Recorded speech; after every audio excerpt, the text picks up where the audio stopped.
Kelahiran Pancasila. Seperti setiap keluarga perlu punya rumah, maka setiap bangsa juga perlu punya negara termasuk bangsa Indonesia. Hingga pecah Perang Dunia II tahun 1942, bangsa Indonesia belum punya negara. Indonesia saat itu masih dijajah Jepang. Dalam penjajahan tersebut, bangsa Indonesia sangat menderita. Hasil panen diambil paksa, para pemuda dijadikan romusya, pekerja paksa yang terus disiksa.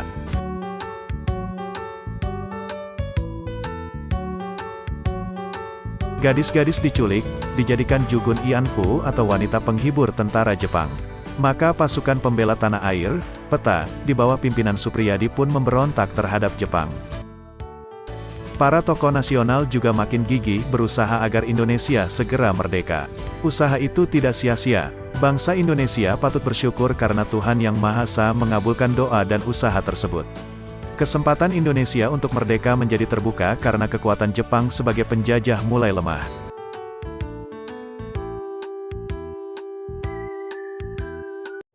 Jepang saat itu tengah perang melawan pasukan sekutu dalam Perang Dunia II. Tentara sekutu adalah gabungan tentara Amerika Serikat dengan Inggris, Belanda, dan beberapa negara lain. Tahun 1944 akhir, posisi tentara Jepang mulai terdesak. Jepang lalu berusaha merangkul bangsa Indonesia agar terus mendukung Jepang.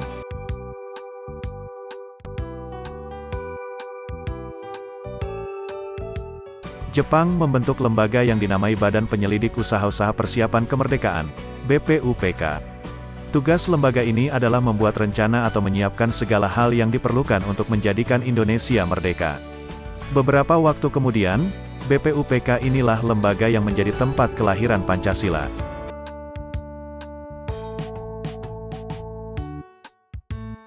Satu, merancang dasar negara. Kesempatan yang ditunggu-tunggu pun tiba. Bangsa Indonesia mulai melihat peluang untuk membangun negara. Kalau membangun rumah harus dimulai dengan membangun pondasinya. Untuk membangun negara juga harus dimulai dengan membangun dasar negara lebih dahulu yang dilakukan melalui sidang-sidang BPUPK. BPUPK didirikan pada tanggal 29 April tahun 1945, dipimpin oleh Rajiman Wediodiningrat, seorang dokter yang sempat sekolah di Belanda, Inggris, Perancis dan Amerika Serikat. Jumlah anggotanya 69 orang terdiri dari berbagai suku bangsa di Indonesia, wakil suku keturunan asing, serta wakil Jepang. Pada tanggal 28 Mei tahun 1945, BPUPK diresmikan.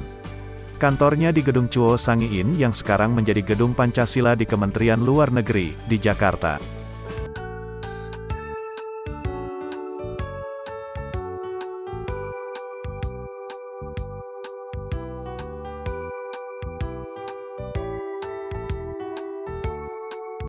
Dalam peresmian itu bendera Indonesia merah putih dan bendera Jepang secara bersama. Wakil Indonesia mengibarkan bendera Jepang, sedangkan wakil Jepang mengibarkan bendera merah putih.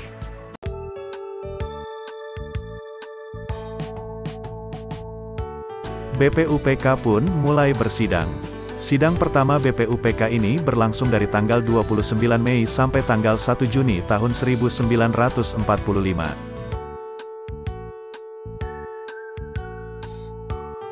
Pada pembukaan sidang tersebut, Rajiman sebagai ketua bertanya pada peserta sidang, apakah dasar negara yang akan dipergunakan jika Indonesia merdeka? Banyak hal yang didiskusikan dalam sidang BPUPK tersebut yang juga dihadiri oleh para tokoh agama seperti Kiai Haji Wahid Hasyim dari Nahdlatul Ulama serta Ki Bagus Hadikusumo dari Muhammadiyah. Para tokoh nasional berpidato di kesempatan tersebut. Di antaranya adalah Muhammad Yamin yang berpidato pada tanggal 29 Mei dan Supomo 2 hari sesudahnya.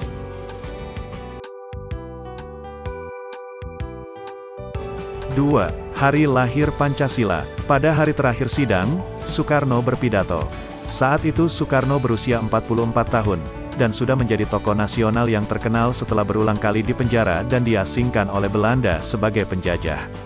Dalam pidatonya yang berapi-api, Soekarno mengusulkan 5 untuk menjadi dasar negara. Pertama, kebangsaan Indonesia. Kedua, internasionalisme atau peri kemanusiaan. Ketiga, mufakat atau demokrasi.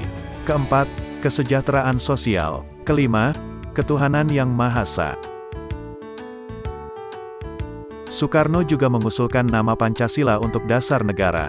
Saya namakan ini dengan petunjuk seorang teman kita ahli bahasa, namanya ialah Pancasila.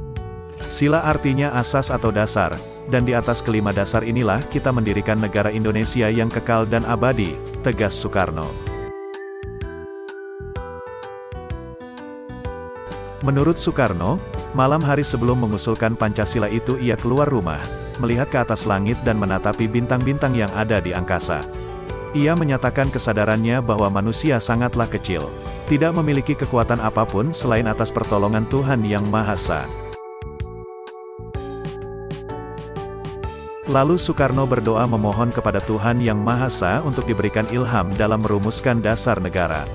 Setelah ia selesai memanjatkan doa, ia mendapatkan inspirasi bahwa dasar negara yang sedang dirumuskan secara bersama harus digali dari bumi Indonesia sendiri, dari kebudayaan yang mengakar pada masyarakat Indonesia. Pada tanggal 1 Juni tahun 1945 itu, semua peserta sidang BPUPK sepakat dengan nama Pancasila. Maka tanggal itu kemudian dijadikan sebagai hari lahir Pancasila.